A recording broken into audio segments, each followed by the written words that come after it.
સાથીઓ, મારા એક નિવેદનને કારણે આખી ચૂંટણીની અંદર ખૂબ મોટા વમળો સર્જાણા અને એને કારણે આ દોરમાંથી મેં જેમ આપને કહ્યું કે સૌથી મારો જાહેર જીવનનો પીડાદાયક કહો, કષ્ટદાયક કહો, એ દોરમાંથી હું પસાર થયો. મારે આપને સૌને કહેવું છે કે મારી ભૂલ થઈ, મારાથી ભૂલ થઈ.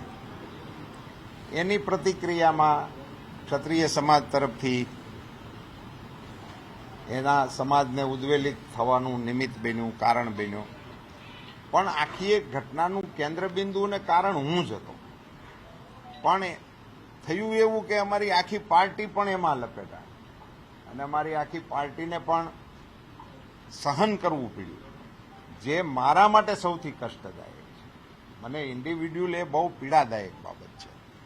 સામાન્ય સંજોગોમાં મારા વક્તવ્યો એ મારી પાર્ટી માટે એસેટ હતા, મારી પાર્ટી માટે એ પ્રોત્સાહક રહેતા હોય.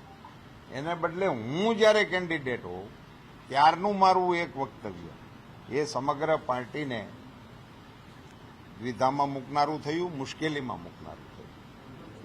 એનો પણ હું એકરાર કરું છું અને એની સઘળી જવાબદારી મારી છે એમ હું બહુ સ્પષ્ટપણે આપ સૌની વચ્ચે સ્વીકાર કરું છું. હું પરસોત્તમ રૂપાલા, ભારતીય જનતા પાર્ટીનો કાર્યકર્તા અને જાહેર જીવનનો એક કાર્યકર્તા તરીકે ક્ષત્રિય સમાજના જે લોકોની લાગણી દુભાણી હતી અને મેં ત્યારે માફી માંગી હતી, એનો એક ભાવાર્થ એવો પણ નીકળતો હોય કે હવે ચૂંટણી છે તો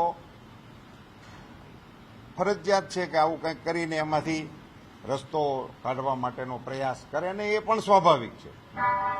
આજે હું નમ્રતાપૂર્વક માફી માંગુ છું, સમગ્ર ક્ષત્રિય સમાજની માફી માંગુ છું. ક્ષત્રિય સમાજની અમારી માતૃશક્તિને પણ વિનંતી કરું છું અને ક્ષત્રિય સમાજને કહું છું કે ઔદાર્ય એ ક્ષત્રિય સમાજનું ભૂષણ છે. હવે આજે રાજનીતિ પ્રેરિત આ મારું નિવેદન નથી.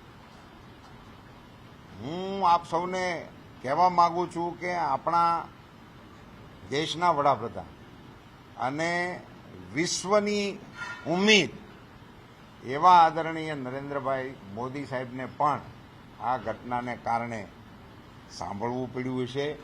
એમને પણ નાનું મોટું કશું પણ એમને જે થયું હશે એ પણ મારા માટે અત્યંત પીડાદાયક અને કષ્ટદાયક વિષય છે.